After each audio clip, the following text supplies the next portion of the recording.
Hi everyone, today we're going to look at certain hidden tips and tricks and things that the car can do that you might not be aware of, and I'm going to make it very easy. I'm going to actually lay it out in the comments so that you can go in each individual section, so make it easy to find this stuff for you. And we're going to look at it right now. Mal's back talking Tesla. To see the enhancements made to my Tesla and how to update yours, please subscribe to the channel, and you can message me with suggestions or for help. And if it's your first time here, great to have you join us, and this is what we get to do with all the stuff about the car. So the first thing we're going to look at is this, that say you want to put your headlights on automatic dip beam. Now it's not a question of the old days, you could just flick this button in and out and flash it and do whatever you want. This is slightly different. So let's have a look at this. So if we push the stalk out, you can see here there's a little A button on it, the automatic. That will dip the lights. As oncoming traffic comes near, it will just dim, and as they go away, it will brighten up to full beam again. So it's very great for dark and country roads that you might find. That's really useful. Now, another interesting thing is, how do you put neutral on the car? Well, at the moment, you're all familiar that when you push the drive, my seat's going in nice, a bit like moving in, let that sort itself out. Right. Now, if you press the stalk down again, nothing happens. But if you gently take it up a slight notch, there's your neutral. And if you then take it up further, there's your reverse. So it's very gentle to get it into neutral. You can't just go straight down because it goes straight down to drive. So you have to gently ease it up, like very slowly. And there you have it. That was very difficult for me because I was asked to put it in neutral when I was at Tesla service, and guess what? Well, I didn't know how to do it. They didn't know either. I'm saying to him, how'd you put it in neutral? And he goes, oh, just tap the thing. Well, it's not quite that. Now, while we're on this, how do you put it in park? Steering here, and we'll show you this, you can just press it on park there. We're on drive, and just on the end of the stalk, you just press this little button here, and now you're in park. So that's where the park is. But there's another way. If you then put your foot on brake and press even harder, you get an enforced parking brake. And what that does is, that is a real secure braking. If you're on a hill or somewhere where you want to park, then you put that one on.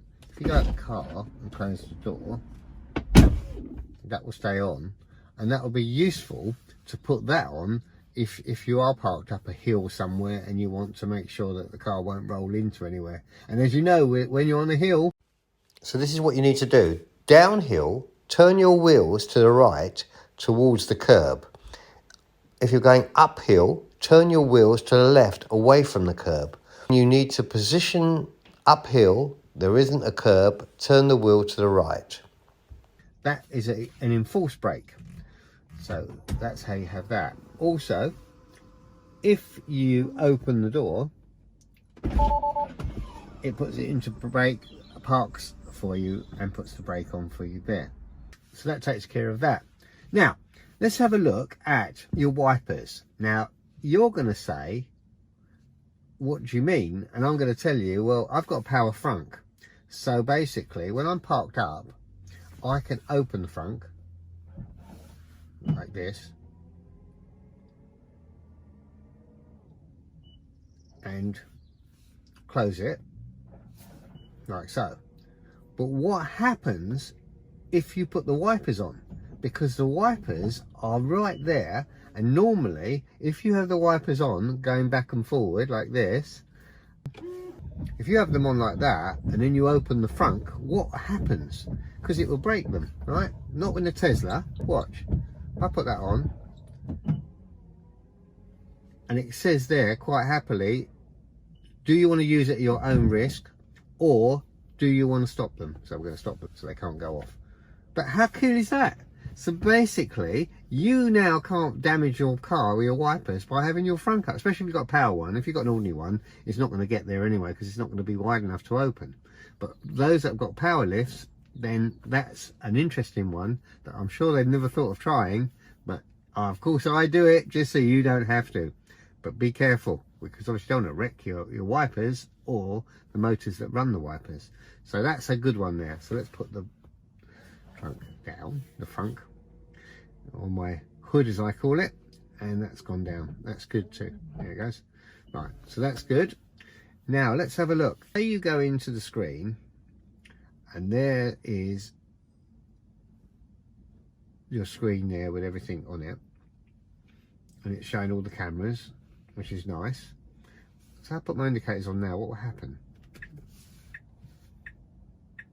It shows the camera there. So that's my driver's side. So if I put my hand out there we are. That's my driver's side quite nicely. If I put my indicators on the other side, it's now showing the left side, which is the passenger side. Because if I put my hand out the window, you can't see anything happening.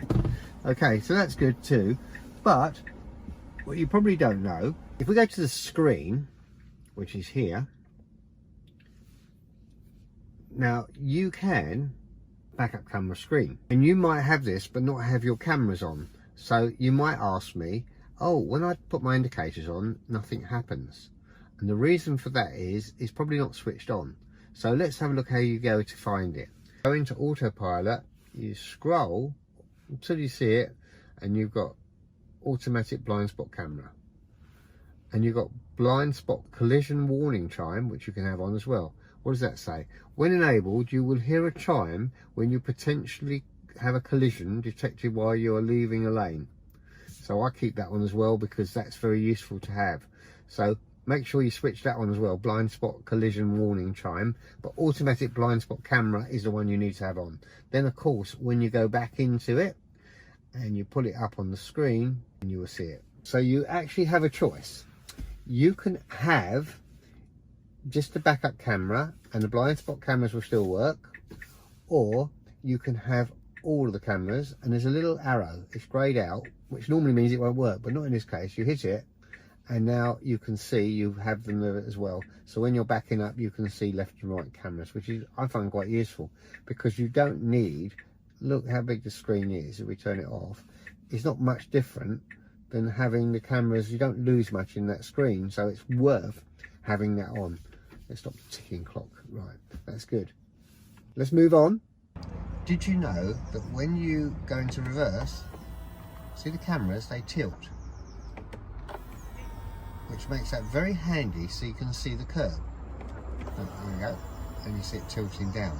And to get that to work, all you need to do is this. Go into your mirrors, which is quick control, so you hit the little car icon, and mirrors are there, is hit the little mirror icon here, and you see it says mirrors auto tilt. That's the one. So my foot's in the brake. By hitting that little switch, but you'll find yours is off. So I've put the little switch on, and now it's ready to tilt every time I come in and out of reverse. There you go. Out of reverse, and they're straight.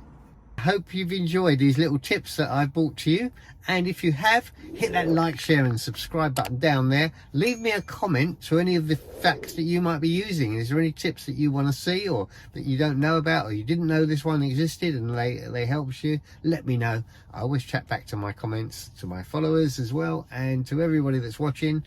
Thank you so much, and I'll look forward to seeing you in my next video that comes out next week. Until then, I'll be seeing you. Thanks for watching Mal's Back Talking Tesla, and don't forget to subscribe. It's free.